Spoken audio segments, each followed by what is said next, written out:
Saludamos a Beatriz Rangel, directora del Instituto Interamericano para la Democracia. Señora Rangel, un gusto estar con ustedes. Con usted, bienvenida. No, un placer estar contigo, Joely. Muchas gracias por llamarme. Comencemos. La embajadora de Estados Unidos ante la ONU, Nikki Haley, aseguró que Nicaragua está viviendo, entre comillas, el inicio del desastroso ciclo ya visto en Venezuela. ¿Usted coincide? ¿Es así? Completamente. Se trata de un gobierno totalitario que además tiene vínculos con el crimen organizado, que se aferra al poder, y aferrarse al poder significa masacrar a la población y gobernar desde el costado del terror. Ahora, Haley dijo que Daniel Ortega y Nicolás Maduro, y abro comillas, están cortados con la misma tela corrupta. Dijo que los dos son dictadores que viven atemorizando a sus propios pueblos. A partir de esta afirmación, ¿cuál será entonces la hoja de ruta para no cometer los mismos errores que han venido sucediendo en Venezuela? Que la situación incluso llegue al mismo punto. Yo siento que en el caso de Nicaragua, la comunidad internacional tiene los ojos más abiertos y se ha dado cuenta que no se trata de un movimiento ideológico, no se trata tampoco de una forma de gobernar que esté inserta dentro de una corriente política socialista, sino que se trata simplemente de un gobierno totalitario que está defendiendo una posición, y esa posición tiene que ver mucho con el comercio de ilícitos que se trafica en América Latina. En América Latina, así como hubo hace muchísimos siglos la ruta de la seda, en América Latina hay la ruta de la droga. Y la ruta de la droga va desde Colombia hasta México. Y todas las posiciones intermedias están protegidas, y los gobiernos que protegen esa ruta viven de las ganancias de eso. Hay que recordar que las ganancias de la droga son inmensas, que representan aproximadamente, solamente en América Latina, unos 800 billones de dólares al año, y que esos 800 billones de dólares al año sirven para comprar gobiernos y para sobornar funcionarios y para transportar la droga vía los métodos de transporte más modernos del mundo. Ahora, el canciller de Nicaragua, Denis Moncada, denunció que la celebración de una reunión del Consejo de Seguridad para analizar la crisis en su país es una injerencia y que la situación en Nicaragua no plantea una amenaza para la paz y la seguridad internacional. En contraste, Nikki Haley también dijo que la crisis en Nicaragua puede tener efectos graves en toda la región porque la situación representa un riesgo per se. ¿Es así? ¿En qué consiste este riesgo que representa para la región lo que está sucediendo al interior de Nicaragua? Representa varios riesgos. Uno, que afecta los movimientos migratorios de toda la región, porque ese ambiente de violencia, de terror y de persecución sobre la población civil va a generar unas migraciones forzosas, multitudinarias, inmensas, que ni Costa Rica, ni Honduras, ni ninguno de los países de la región centroamericana pueden confrontar. Tenemos que darnos cuenta que esto no se trata de países como Europa o Estados Unidos, donde hay infraestructura y donde hay recursos que provenientes de las tributaciones de los ciudadanos para atender este tipo de crisis. En segundo lugar, está por detrás, por supuesto, toda esta corriente del comercio de ilícitos. La corrupción en Nicaragua encubre mucho el tráfico de ilícitos, como es la droga, como son los seres humanos, y también la falsificación de documentos, y también el financiamiento de terrorismo, porque todas esas cosas van unidas dentro de una misma red creada por el crimen organizado internacional.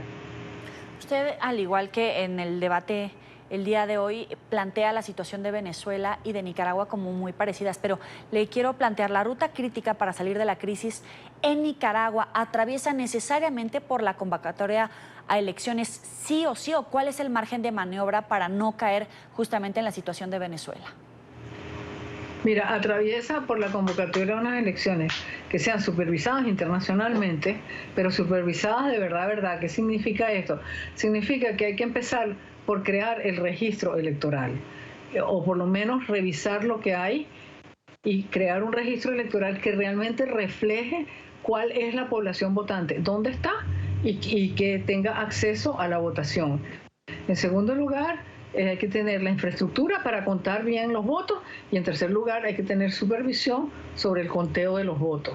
Pero eso no se puede dejar al gobierno de Nicaragua porque el gobierno de Nicaragua lo que tiene es una cantidad de personas que no son profesionales, sino que son eso que se llama en la ciencia política aparachics, es decir, elementos que simplemente obedecen a la voluntad del líder máximo, que en este caso es Daniel Ortega. Pero el presidente Ortega ha dicho que no va a aceptar una convocatoria anticipada a elecciones. Ya expulsó a esta comisión de la ONU después de que revelara las violaciones a los derechos humanos al interior del país por parte del gobierno del presidente Daniel Ortega. Entonces, ¿qué se puede hacer cuando ya está cerrando las puertas el presidente Ortega a cualquier tipo de revisión por parte de organismos internacionales? Bueno, en primer lugar están las sanciones. Se le pueden aplicar perfectamente bien sanciones a todos los miembros del gobierno de Nicaragua que están incursos en violaciones masivas de los derechos humanos y en corrupción.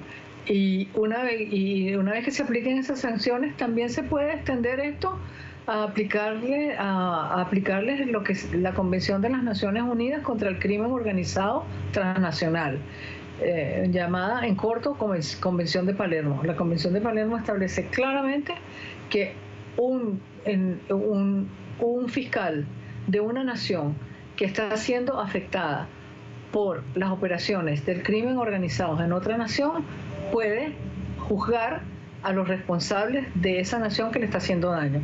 Y en este caso los responsables de la nación que le están haciendo daño a todo el continente son precisamente Daniel Ortega y la gente que gobierna con él. ¿Y en el seno del Consejo de Seguridad se puede llegar a plantear por votación llegar hasta este punto? Yo creo que el problema en el Consejo de Seguridad de la ONU es que China lo más probable es que se abstenga, pero Rusia va a vetar. Y cualquier decisión que sea vetada por lo que se llama en la jerga de las Naciones Unidas los 5 grandes, es una decisión que no se puede adoptar. Pero lo de las sanciones sí se pueden adoptar porque además se pueden adoptar individualmente. O sea, Estados Unidos, Francia e Inglaterra pueden perfectamente crear sanciones a Nicaragua que inclusive impiden el uso del dólar para las transacciones del gobierno nicaragüense. ¿Y por qué este bloqueo de los 5 grandes, como usted lo menciona? ¿Cuál es ese punto clave en esa división para que no haya un consenso respecto a cómo proceder en Nicaragua en estos términos que usted planteaba? Pero es que yo no creo que pueda haber consenso a nivel de los países con derecho a veto en las Naciones Unidas, porque Rusia es uno de los países que se beneficia de las acciones de un conjunto de naciones en América Latina. Rusia no tiene, vamos a decir, no tiene esferas no tiene posesiones en América Latina, pero sí tiene esferas de influencia que son muy importantes para trascender el bloqueo que le puso la comunidad internacional por sus acciones en Crimea y en Ucrania. Entonces Rusia utiliza países como Nicaragua, países como Venezuela, países como Bolivia para violar las sanciones que le impuso la comunidad internacional, y por esa razón Rusia va a vetar. Ahora, Beatriz, me gustaría entender en hechos concretos qué significa que el día de hoy Nicaragua y la crisis haya sido puesto en la mira del Consejo de Seguridad de la ONU, que por primera vez la embajadora Nikki Haley se haya confrontado cara a cara con el canciller Denis Moncada para decirse frente a frente cuál es la situación, y que incluso han calificado como un dictador al presidente de Nicaragua. Bueno, es que el presidente de Nicaragua no se necesita que lo haga la presidenta del Consejo de Seguridad. Bajo cualquier escrutinio, hasta de un alumno de primer año de ciencias políticas, el señor es un dictador, un señor que ha abolido la división de poderes, un señor que no respeta a su Congreso, un señor que no escucha, que no solamente no escucha, sino que agrede y destruye a la disidencia. ¿Cómo se puede llamar demócrata? Claro, pero el día de hoy, al final, pues ya la crisis en Nicaragua está a debate, está en el Consejo de Seguridad de la ONU. Es un primer avance. Está en el Consejo de Seguridad porque crea, como te dije, crea dos problemas graves para la región. Uno es el tema de las migraciones y el segundo tema crea migraciones forzosas, porque la población civil nicaragüense que está aterrorizada empieza a buscar salirse del país y para vivir en Honduras, para vivir en Costa Rica, para ir a Guatemala, y estas no son naciones que puedan soportar unas olas migratorias muy grandes y tan súbitas. Y en segundo lugar, tienes el tema que continúa operando con impunidad todas las redes de los ilícitos, que incluyen tráfico de drogas, tráfico de seres humanos, falsificación de documentos, una cantidad de actividades que dirige el crimen organizado transnacional. Le agradezco a Beatriz Rangel, directora del Instituto Interamericano para la Democracia, por estar con nosotros aquí en la tarde de NTN 24. Muchísimas gracias, Joely, y por favor, un saludo muy extenso y cariñoso a tu audiencia.